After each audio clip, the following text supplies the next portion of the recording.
Well, hey everybody, Wes McDonald here, and welcome to another exciting episode on TigerTube. Janet, why don't you introduce yourself to our audience and make sure you tell them one thing about yourself that they may not know. Sure. Janet Schijns. I'm the CEO of JS Group. We're a channel consultancy firm. We really work with technology firms around how to go to market, right? How do you accurately address and expand and evaluate, especially now in a high growth environment? How do you make sure you get the right growth? And by way of background, I'm a C-suite, alumni from a couple of big companies, Verizon, Motorola, Office Depot, and have built my career really in the technology industry, helping companies, helping brands, execute on everything from 100 millions to billions of dollars of campaigns. I also am the co-founder of Tech World's Half, which is a not-for-profit group dedicated to keeping women in technology. Women actually drop out of the technology sector at almost 4x the rate of men. So we're really just trying to keep the women we have. So as we get more women in the industry, we could maybe at some point in time have enough women to hit the growth goals we all know we want to hit.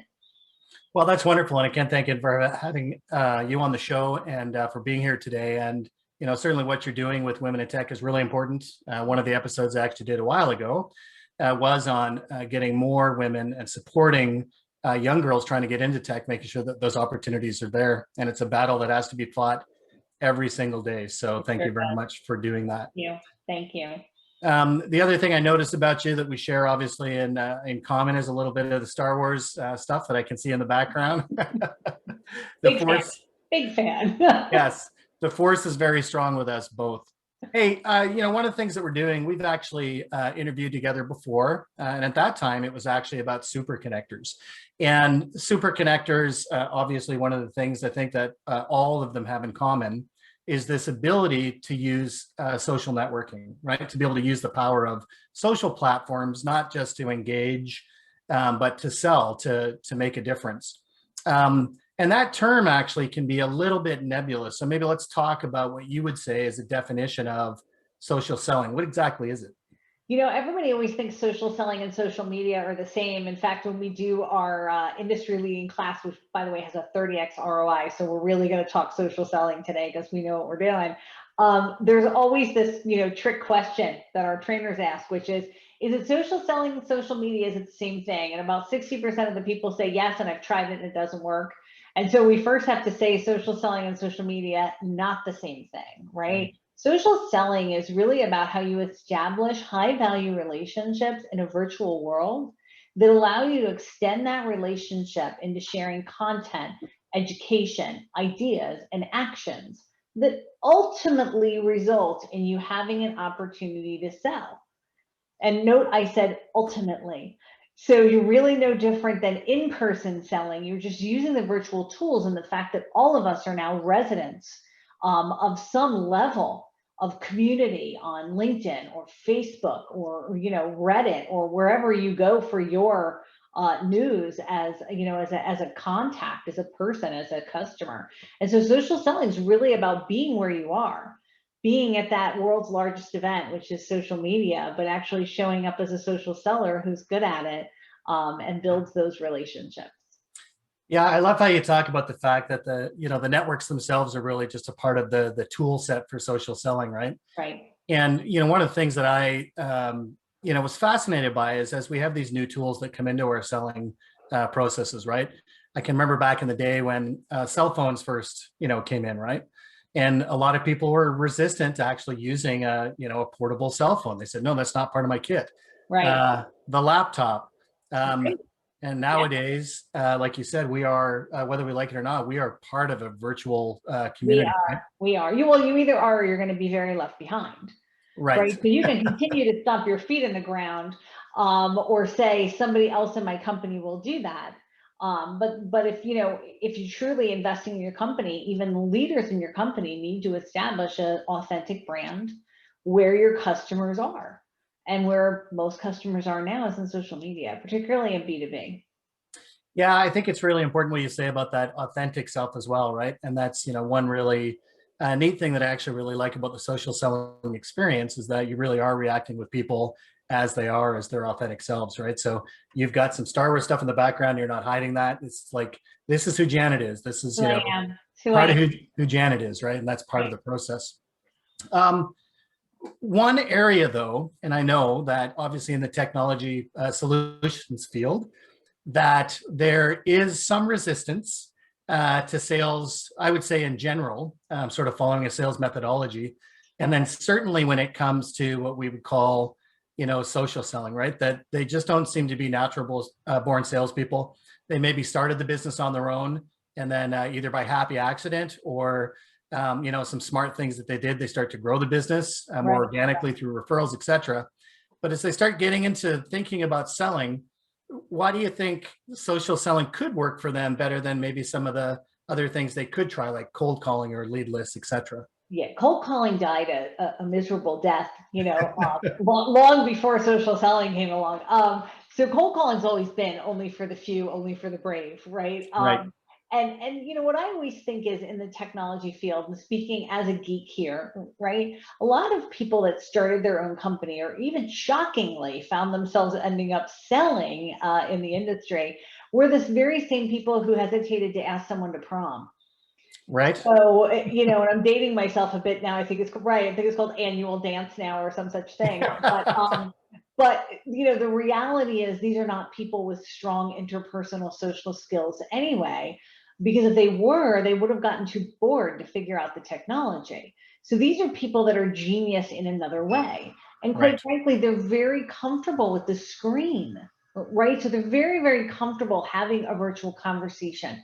They're very comfortable having, something really happen that's magical, that's not physically in front of them. And I think that's so important as we continue to think about, this social selling and why it's better for technologists. And part of it really is like, look, you don't really actually have to talk to anybody. Wouldn't that be fantastic as a human? Wouldn't that be fantastic? And it gives you this opportunity for your geekiness, for your solutioning, for your knowledge to show, right? You establish yourself as an expert. This is the first thing in social selling. And I always tell everyone, if you're listening to me right now, Wes and I both take totally fine with this. Like, reduce the screen size and go look at your LinkedIn profile. You probably built it as a resume because LinkedIn started as a resume. And now, right, your profile needs to be updated. It needs to not be about your job, but about your expertise, why people would want to talk to you, why people want to deal with you. Well, think for the average introvert, which most technologists are, how much easier it is to spend an hour with a cup of coffee and your LinkedIn profile and update it so that you appear as an expert, right? Linking videos you've done or white papers you've written, your website, etc. And then talking about what do you actually do for a customer, not what do you do as a job, right? CEO is a job. What you do for a customer, digital ninja, right? I give you 30x return on your investment. That's what I do. So what do you do? And doing that exercise is a lot easier than making 100 cold calls in that hour, but it will have a much higher result. In fact, cold calls right now have a 1% of 1% of 1%. I like to do it that way. So it's 1,000% chance of 1 in 1,000 of being successful. Social selling has a 4 in 100 chance in the first 30 days. Wow. And an 18 in 100 chance in 45. So you tell me, which one would you rather spend an hour this morning on? I'd say social selling. It's amazing. And I love the fact that, you talk about the fact that it actually becomes more successful over time, right? That the social aspect over time. And I experience it all the time. I do a live stream series once a week, and I am shocked and amazed sometimes when I get calls out of the blue because of some social piece of content or learning that I was sharing that people wanted to know more about, right? Maybe it was an event you did and somebody was Googling and then they found it. And the key is then they're going to go look you up. So they're either going to Google your name, and if you're active on LinkedIn and Twitter, they pay a ton of money for this to happen. So top tip here. If you are posting on LinkedIn and on Google, you're going to come up in the search results. So they're going to immediately have a way to go, oh, let me click on this here. When they click on your LinkedIn profile, which is the most common action, what they see is going to make a difference on whether they contact you or not. And so we all need to go look at that LinkedIn profile and say, maybe I need a makeover, right? Maybe I need a new picture, a new tagline. We do this for people. We charge for it. It's not expensive, but we do a 1-hour interview, and then we rebuild their profile and give them all the recommendations so that when someone does come and find you, either through searching on Google, LinkedIn, or because you did something good and they want to know you, they don't go, not what I wanted, right? Yeah, my favorite is the background behind the headshot that is just the standard LinkedIn. The blue right. dots. Yeah, my favorite is account executive or sales manager, because that's going to make sure the person doesn't call you. Right? Absolutely make sure the person does not call you for advice. Tell them you're selling to them. So I really love those makeovers, and I think it's, it's step one. Step two, of course, is posting relevant content when you're social selling, right? So you talked about your shows, which we all love and enjoy, and you're a voice to us in the channel, but everybody can be a voice. Now look, love if you do video, but if you don't, maybe you have that introvert's personality. Yep. So you write LinkedIn articles or you publish white papers and then you share them. And over time, people say, wowza, this person is super smart and interesting, must follow. Right. Now, the key to social selling, though, is it's kind of all about the algorithm. So for the geeks listening, you're going to be comfortable now. There is a four-part score. I'm going to use LinkedIn because it's the most prevalent for B2B. Sure. There are other reputation score you can use if you're using Instagram or Facebook or Twitter, but let's just use LinkedIn if that's okay. So LinkedIn has something called the LinkedIn Social Selling Index, right. LinkedIn SSI. It is 4 parts. Part 1 is your profile. So out of 100 points, you get 25 points for redoing your profile and completing it. So I don't know why anyone wouldn't do that. You get another 25 points for posting content consistently. So if you post content consistently, by the way, shameless plug, we also offer content rating services where we post as people online and engage as them online. So if you're a busy executive saying, this gal seems okay, but there's no way I have time to post every day and engage every day, you don't have to, right? There's people that can do that for you. Yep.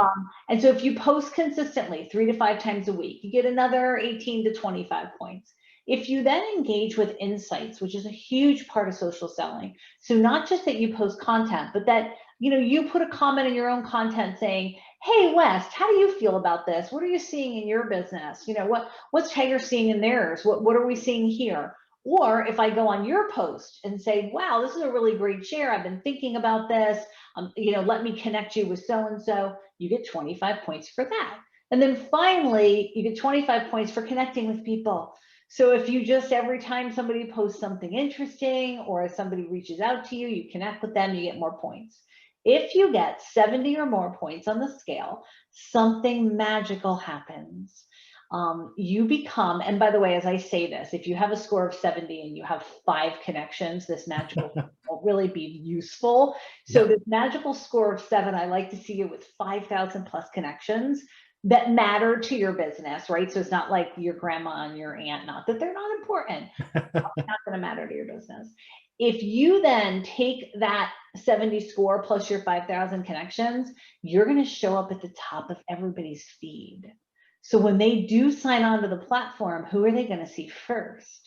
You. And this is the magic of social selling, because after a while, they're going to hear you. And because you're posting such great content, they're going to say, I must know Wes. I must know him. And they're going to connect, right? Once they connect with you, the social selling begins. I'll pause there. Yeah. And I would say that's one thing I actually really love about social selling is the ability to get to know people ever before you meet them in person, yeah, right? It's amazing. It's like somebody gave me a whole primer on you. I can just read your social, your stream and go, oh, I know him now. I feel good. I've had people run up to me at trade shows. I've been a top influencer in the channel on, Jay McBain's lists and channel partners lists and so on and so forth. So if they say so, it must be true.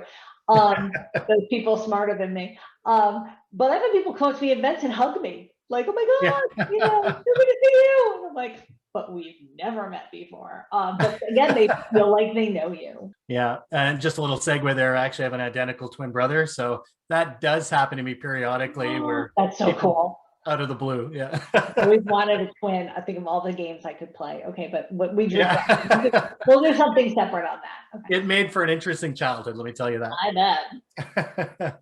Well, that's great. And I like what you say. And I can actually, really speak to this idea of growing through, social when you are more of an introvert, because I am. I mean, all through high school, I was the guy that would rather be off reading a book, having a cup of tea on his own, than hanging out with people on the soccer field, right? Yeah. So it's so much more comfortable, right? Yeah.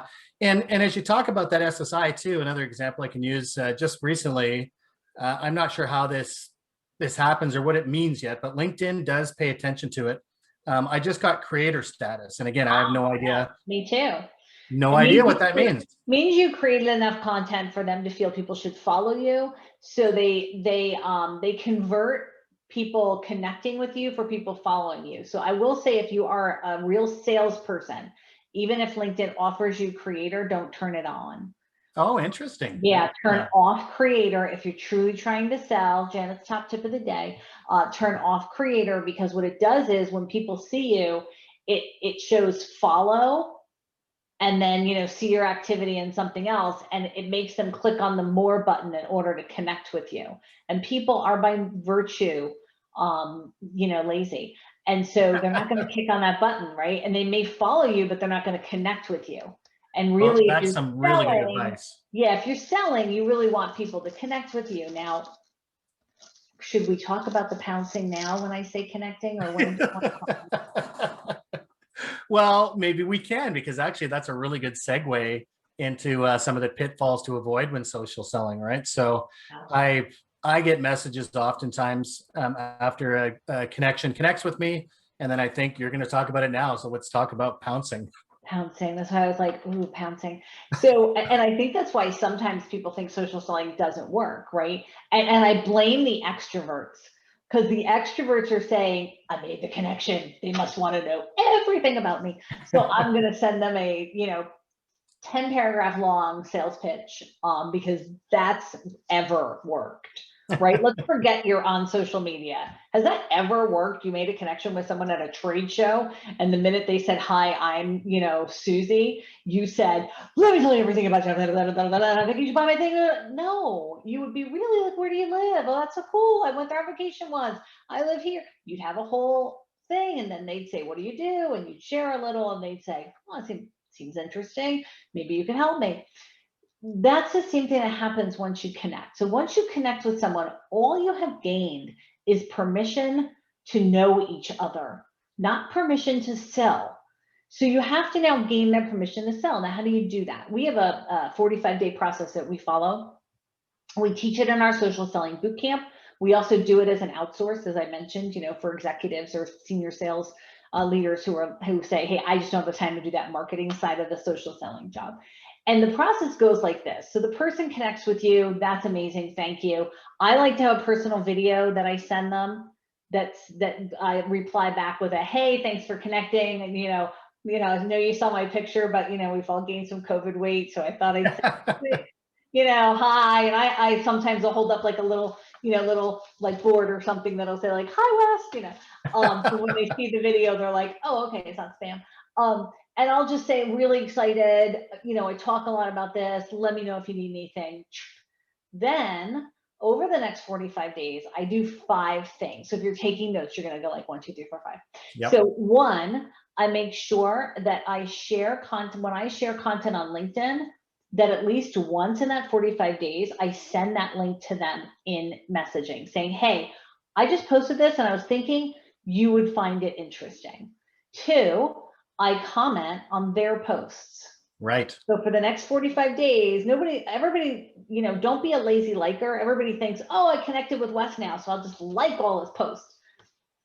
That does nothing. You have to comment and ask a question, right? Hey, that's really interesting. It's super to hear what you're thinking about the technology space. Let me ask you a question, because you want to try to start that dialogue, but more importantly, you're giving the endorphin, right? That says, woo, somebody not only liked me, they commented, and everybody loves the comments on their posts, right? So that's the second thing. So now you've shared something, you've commented. The third thing is tag them, but not in a spam tagging way. So write your post, Then in your comments, say at West, right, McDonald, hey, what are you thinking about this topic? Was thinking of you. So not in the big long post, in a comment. You can do this a couple times for every post. Don't do it like 100 times. People come in to comment and go, I'm not special, right? So that's the third thing. The fourth thing is I introduce them to someone. Who should they know? Who's somebody you know they should know? And by the way, if you're a good seller, you know exactly what I mean. There's somebody you'd like to introduce them to. Sure. Step 5 is to finally say, hey, should we have a conversation about if we could work together in some way? I'm really enjoying our relationship. I love it. And Bam. right. So Right. like you're grooming this opportunity, you're growing it. Right. And what I find 2 times out of 10, I don't need to get to the 45 days. Somewhere in the first 30 days, the person will say, hey, I really appreciate you sharing this. By the way, am I right in thinking that you do this? Could you help us? We're looking for this. And those are, of course, your highest probability of closed sales because the person came to you. I love the by the way sale. I love the by the way sale. Now, people always say to me, okay, but what if I have a list of 100 people and I'm trying to get to that first connection so that I can get them to the 45-day process? How do I get them to connect? Well, the first thing is short and sweet. So do not craft this big, long, spamish note that you send people to try to get them to connect and then cut and paste it each time and then forget to replace Janet's name with Wes's name so that they get the wrong name. Don't do that. Don't do that. What you want to do is be very short and sweet. So you either want, if you've engaged with them a few times online, you haven't connected, you either want to say, just noticed we aren't connected, let's fix that. And boom, that's it, right? That's it. Notice we aren't connected, let's fix that. Most people will accept that connection, by the way, unless they're super suspicious, right? Most people will. If they're super suspicious and they still haven't accepted it in say 15 days or so, go back, find someone you have in common and say, hey, I noticed West and I are connected and you and West are connected. I really respect what West is doing. And I thought, I really like to be connected with you. Note, I didn't say West recommended me. I just said, I really admire someone they are connected to. Yeah. Generally, that'll break through and get that person to connect with you. There'll always be 5 or 8 out of 100 that will not connect. And guess what? They also won't buy anything from you. So let it go. Yeah. As Elsa from Frozen would say, let it go. Yeah. I like what you say about, the advice of commenting on people's posts, etc. And one of the things I love to do as well is if somebody posts a link for a webinar or video that they've done, is I'll actually take the time to view it. And then I'll go back into the comments and mention a point that was raised in that video, right? Love that. Love that. I call it minute 20 because it's far enough in, right? Because at minute 1, anybody could say, oh, loved your opening comment. No. Around minute 20, find a gem, use that gem. The person will go, wow, they were really watching my content. People love to hear about them, right? So that's all about them. It's all about them, and you don't have to get on a plane. You don't have to go in their office. You don't have to make a cold call. And I think for technology, service people, like you said, that are more naturally introverted and big geeky, that's part of it too, is you don't have to travel to do this, right? Yeah. You don't even have to go anywhere. No, you can get, I close all my business remote now, and I get all my business from, what would be called social selling. Yeah, it's amazing, right? And it's amazing. That's obviously one of the reasons I reached out to you for the interview, because of what you're doing in this field, right? So it works. Yeah. It works. You mentioned earlier, we're going to talk about LinkedIn probably more than anything else, but there is Instagram, there is, Facebook, etc., right? And I found from my own experience, my wife's a retailer, so Instagram for her is absolutely phenomenal, right? Yep. But me in the tech field, particularly in managed print, Instagram, LinkedIn is very popular. It is. But what I've noticed is that for groups that I'm finding a lot more activity on Facebook, especially in the technology world, right? Yeah. Our Tech World TAF group is actually on Facebook. And, we find it's because when you start thinking about your career and leaving technology, it's usually off hours, and Facebook is more of an off hours platform and LinkedIn is more of an on hours platform. So I always tell people to think about what's the topic that you're talking about. When would people be thinking about it? When did they consume their news? When do they consume their information? That influences a lot what platform you're on. I also think people discount Twitter too much. Mm, Twitter has some real power. guilty as charged. Yeah, not to mention the Google, search analytic, amount of money, just sheer money that they spend to show up on Google, but also as a listening tool. So, Twitter is superb for showing trends. And it's also superb for listening to what's wrong with your client. So let's say you want to go after an enterprise client and you sell technology of a certain kind. Let's just make security up as your thing, or network management, or whatever it is you sell, right? You can just eavesdrop on their Twitter feed and realize they have problems, like been on your website for an hour, keeps failing, called your call center, 7 times, still on hold, right? These are all clues about technology that the person might need because they have a problem, and you can use Twitter as kind of your interface to say, hey, I've been following your feed, I noticed you have these problems, I think I have a solution, insert one of the bad tweets, and you'd be stunned. It's an amazing platform for listening and connecting with executives because they are seeing those reports every day. Well, that's great. I'm going to, pay more attention to it. Right. And, the one thing I did set up a while ago, though, was at least to make sure that most of the stuff that I do in LinkedIn is at least being ported over to Twitter. So I'm using it, but I'm not. So the way you talked about it, I've really got to do my homework. And what's trend. And I also use it a lot. I'll go on, see what's trending on Twitter, because that's what's trending in the news. That's what people are thinking about. And then I'll use some of those hashtags in LinkedIn when I post. Oh, what a great idea. The people are talking about it, right? So I love it. And I also find that it's good for a laugh occasionally too. And one thing I love, there's a service called Fiverr. It's the word 5 and then 2 R's. Yeah. 5RR. And you can go on there and actually contract for maybe $20 for someone to write you a dozen funny tweets. Oh, you're kidding. No. And what I always tell people is, you want to talk about, yourself, your business, and technology in kind of equal parts. You don't want to be a broadcaster of just what you sell, because people tune you out. You're a seller. Yeah. You don't want to talk too much about yourself personally, but you can have passions, and that's what you can talk about. Mine is women in tech, right? And then you want to kind of have some other stuff. And so being funny, right, can really help you. And I'll give it, because then people go, this person is funny. They click on you and then they see your other content too. Right. So I've found this guy on Fiverr. He writes me 10 funny tweets a month. I intersperse them into my feed. It costs me $20. What do I care? And I will look at my number 1 tweet last week was, the hurricane was coming, Hurricane Elsa. And he wrote me a tweet that said, he had written it for hurricane season, quote unquote, not that he knew there would be a hurricane, but hey, use this when there's a hurricane. And it said, someone just asked me where the safest place, because I am from Florida. Someone just asked me where the safest place to be is during the hurricane. I said, Chicago, New Jersey, somewhere like that. They meant, like, is it in the garage? Yeah, right. House, you're in Florida, and so under my desk. As a Florida resident, somebody just asked me.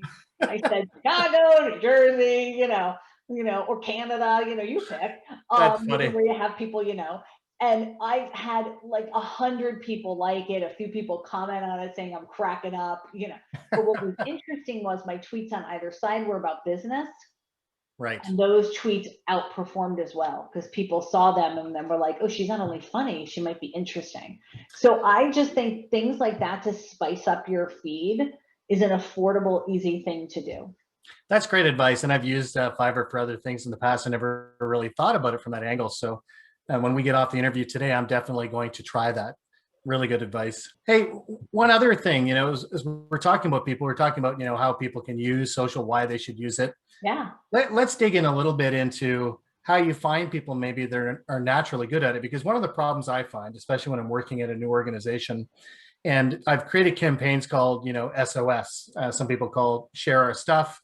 Other people use a different word for the acronym, but it's, essentially people getting on social and kind of, spreading the content and the conversation and everything else. And some people say, well, no, that's not me. I don't do that, So how do you hire for that? If you're actually looking for people to be these modern social sellers, Who are they? How do Yeah, you get them? that's a great question. Anybody listening to this, if it's when it's posted on LinkedIn, if you want to DM me, I'll also send you a little guide on this. But here's my top tips.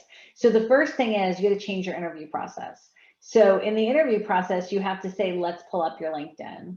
Or if you're in a different industry, right, whatever it might be, if you're in consumer goods, Instagram, whatever, let's pull it up. How many connections do you have? A seller is 75% more likely to hit quota if they have more than 5,000 connections. So that's the first thing you're looking for. Do they have 5,000 or more connections? Quantity does in fact matter. Means they're likable. So 5,000 plus. Then say, okay, now the next thing I'd like to do is look at your recommendations. If they don't have a LinkedIn recommendation in the last 6 months, avoid, because it means they're not very good. Right? Because they should be asking for LinkedIn recommendations and getting them. And so, listen, could I be okay with somebody who had their most recent one a year ago since COVID and stuff? Okay, maybe, but no farther than that. Then look at their activity, right? What have they posted? If they haven't posted anything, and do it with them, right? It's good education for them too.